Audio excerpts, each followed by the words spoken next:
नमस्कार, मैं जीवन Kumar Shah, assistant professor, degree college Jagannathpur, Kolhan university, Chaibasa, department of history. आज मैं सेमेस्टर 5 के स्टूडेंट को एक अध्याय के बारे में बताने जा रहा हूँ, जिसका नाम है द्वितीय विश्व युद्ध। तो द्वितीय विश्व युद्ध क्यों हुआ, इसके क्या कारण है, आपको द्वितीय विश्व युद्ध के अध्याय से परीक्षा में क्या प्रश्न पूछे जा सकते हैं, इस विषय को लेकर आज मैं यहाँ उपस्थित हुआ हूँ।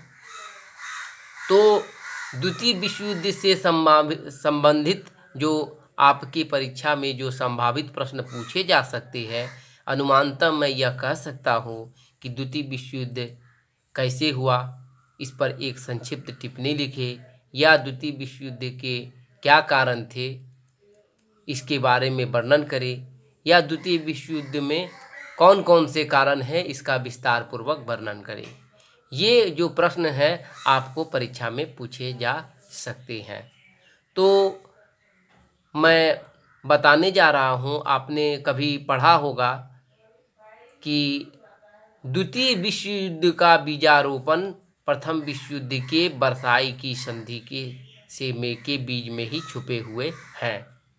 यानी कि जो वर्साई में जो संधि हुई, इसी में द्वितीय विश्व युद्ध का बीजारोपण हो चुका था।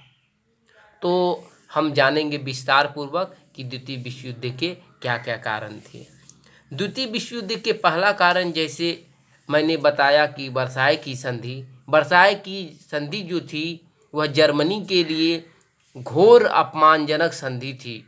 मित्र राष्ट्रों ने, जो जीते हुए राष्ट्र थे, उन्होंने पूरा दारोमदार जो था जर्मनी के ऊपर लाद दिया और उसे यह कहा कि प्रथम विश्व युद्ध होने के कारण आप ही हैं, आप ही ने प्रथम विश्व युद्ध कराया और आपको इसके हर्जाना के तौर पर आपको फलाना फलाना आप पर यह दंड लगाया जाता है। यानी कि आर्थिक, सामाजिक और राजनीतिक स्थिति उसकी कमज़ोर कर दी गई, उसकी सैनिक स्थिति को ख़त्म कर दिया गया और यह जर्मनी के लिए अपमानजनक हुई, और जिससे जर्मनी में नाजीवाद का उदय हुआ और इसी से द्वितीय विश्व युद्ध का भी बीजारोपण आरंभ हो गया। वचन की विमुखता, यानी कि मित्र राष्ट्रों के जीते जाने के बाद, जैसे कि मैं बता दूं कि इटली जब मित्र राष्ट्रों में शामिल हुआ था, जिस प्रलोभन को देकर इटली को युद्ध में धकेला गया था, युद्ध के बाद जब इटली ने उन प्रलोभनों और उन क्षेत्रों की मांग की जिसके कारण वह प्रथम विश्व युद्ध में शामिल हुआ, तो मित्र राष्ट्रों ने उन क्षेत्रों को देना अस्वीकार कर दिया।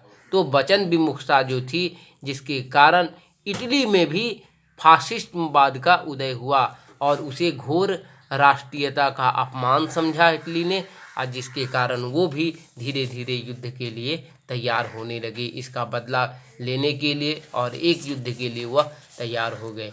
यह वचन विमुखता जो थी वह द्वितीय विश्व युद्ध का भी एक कारण के रूप में सामने आया। तीसरा कारण था साम्राज्यवाद।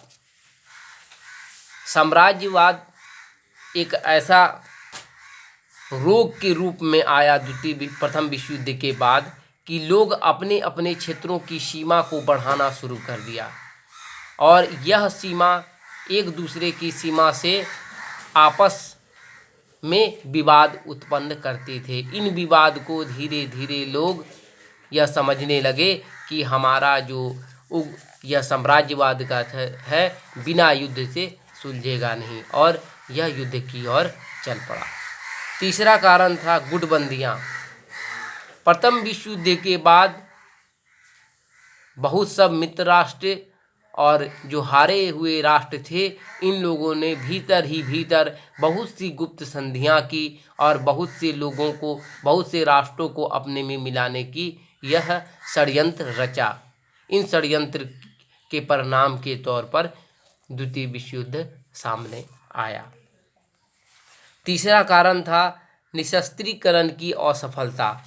निशस्त्रीकरण की असफलता जो थी, प्रथम विश्व युद्ध में कहा गया था कि अब लोग कोई हथियार नहीं रखेंगे और जितना हथियार रखेंगे वो अपने देश के कुछ हितकारियों के लिए ही रखेंगे।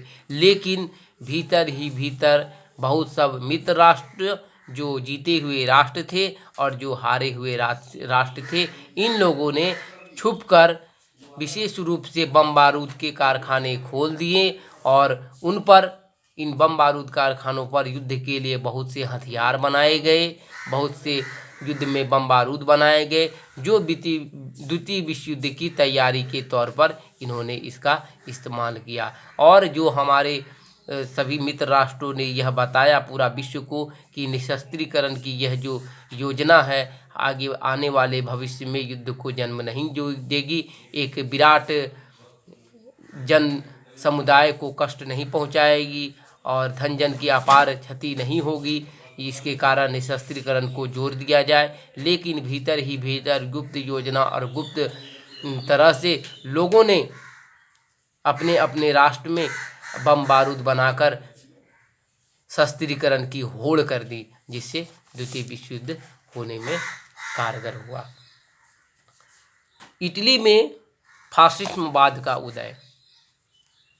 जब इटली युद्ध की तरफ से भाग लिया तो इटली को कहा गया कि मैं बहुत महत्वपूर्ण आपको क्षेत्र को सौंपूंगा जो इटली के अधीन हो जाएंगे। लेकिन जैसे ही युद्ध समाप्त हुआ और मित्र राष्ट्रों को जो जीत हुई, इस प्रकार यह जो जीत के कारण जो हुई, वह जीत का जो इटली ने मांग किया कि किस प्रकार वह मतलब युद्ध में हमें बोल करके धकेला गया था उन क्षेत्रों को दिया जाए, लेकिन उन क्षेत्रों को मित्र राष्ट्रों ने नहीं दिया, जिसके कारण इटली ने अपना घोर अपमान समझा, उग्र राष्ट्रीयता का अपमान समझा, जिसके कारण बेनितो मुसोलिनी ने एक फासिस्ट पार्टी का जन्म दिया, जो प्रथम विश्व युद्ध में जो बर्खास्त सैनिक थे उन सैनिकों का एक संगठन बना करके यह एक फासिस्टवाद का जन्म किया। और इन फासिस्टवादियों ने